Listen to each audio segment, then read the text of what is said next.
Vous écoutez La Voix de l'Espérance, une émission qui vous apporte paix, joie, confiance et espérance.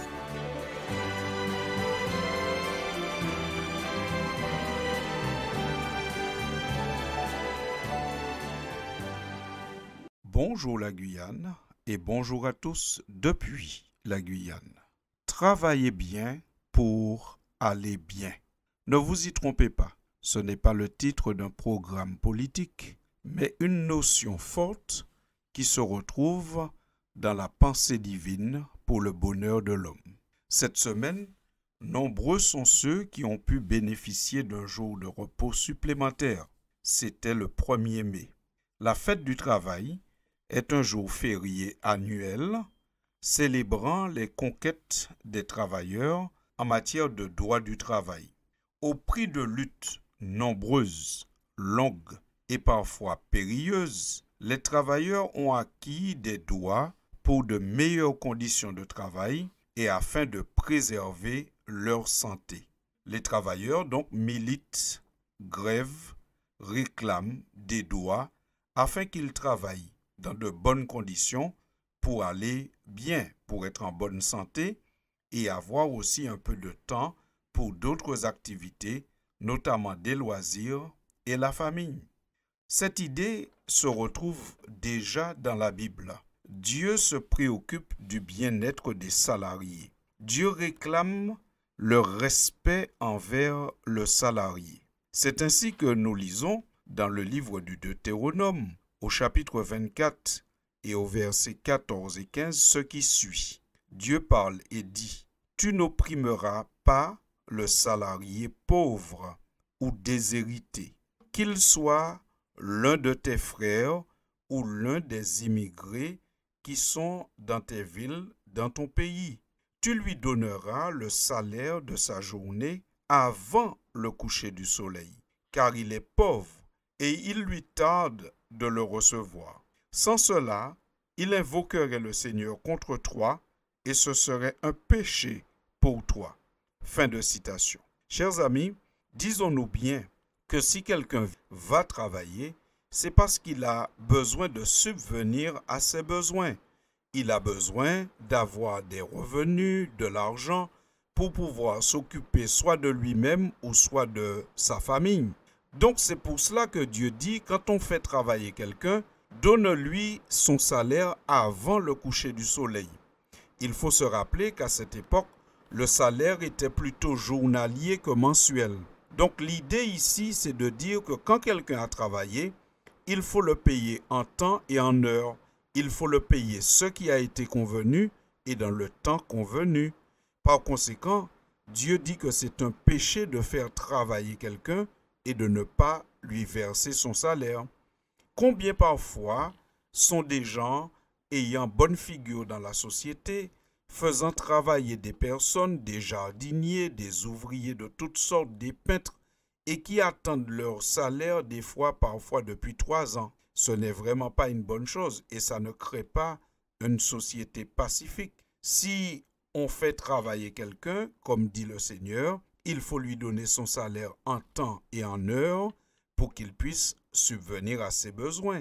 Dieu se préoccupe du bien-être des salariés. Et c'est par la plume du prophète Ésaïe que nous le comprenons.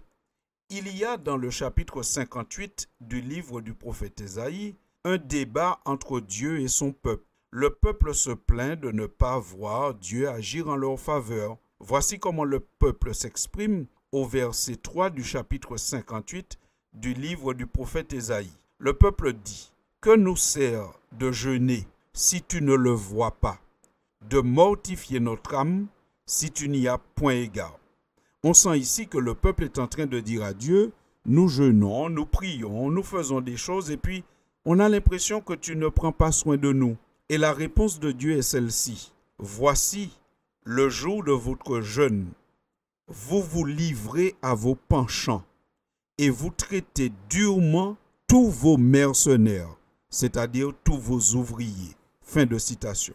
Chers amis, on sent ici que Dieu, en débat avec son peuple, est en désaccord, en leur disant « Oui, vous avez un culte, vous jeûnez, vous priez, Mais en réalité, le jour même où vous jeûnez, vous êtes en train de traiter durement vos mercenaires, vos ouvriers, des personnes que vous avez embauchées pour une tâche quelconque. On sent et on voit très clairement que Dieu veut que celui qui embauche paye en temps et en heure. Et si nous venions devant le Seigneur, même en temps de culte, en temps de prière, sans nous être acquittés du salaire que nous devons à quelqu'un, eh bien Dieu n'est pas du tout dans l'appréciation de cette démarche. Il nous faut donc être attentifs à ne pas être amoureux de l'argent au point de faire travailler des personnes et de ne pas les payer.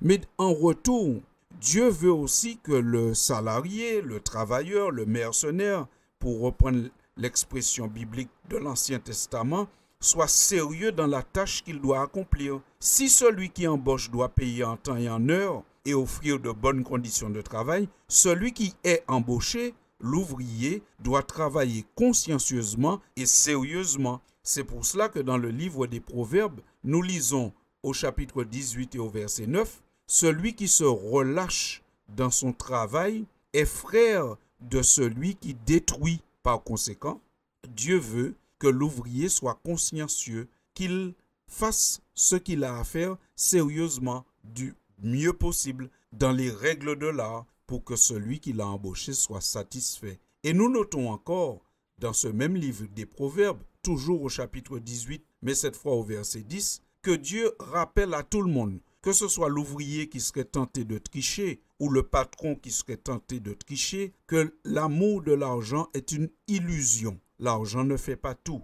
Je lis pour vous, Proverbe 18 à partir du verset 10. « Le nom de l'Éternel est une tour forte. Le juste s'y réfugie et se trouve en sûreté. La fortune est pour le riche une ville forte dans son imagination. C'est une haute muraille.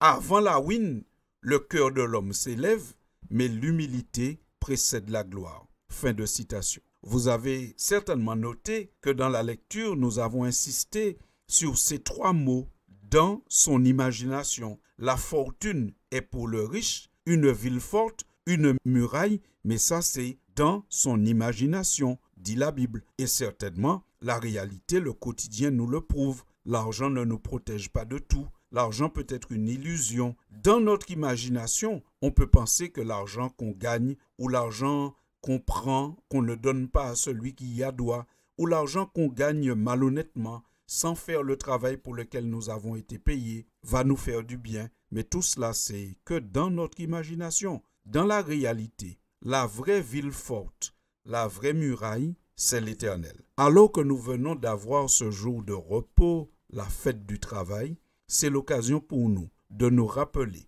que nous soyons employeurs ou employés, qu'il convient d'être juste dans sa démarche et qu'il convient toujours de donner à Dieu la première place, car c'est lui qui est la vraie ville forte, la vraie muraille. Tout le reste, ce n'est que dans notre imagination que cela peut nous protéger effectivement et de toutes choses. Celui qui protège effectivement et de toutes choses, c'est Dieu et Dieu seul. Chers auditeurs, je vous souhaite donc un bon week-end, une bonne semaine de travail, selon les principes que nous venons de voir. Donc, travaillons bien pour aller bien et à très bientôt pour une prochaine édition. Merci de votre attention. C'était La Voix de l'Espérance, une émission préparée par l'Église adventiste du 7e jour. Si vous désirez avoir une copie de la causerie d'aujourd'hui, demandez-la. Elle vous sera donnée gracieusement.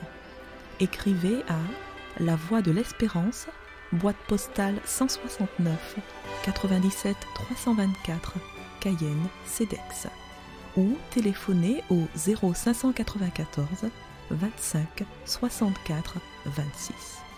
Merci chers auditeurs et à bientôt.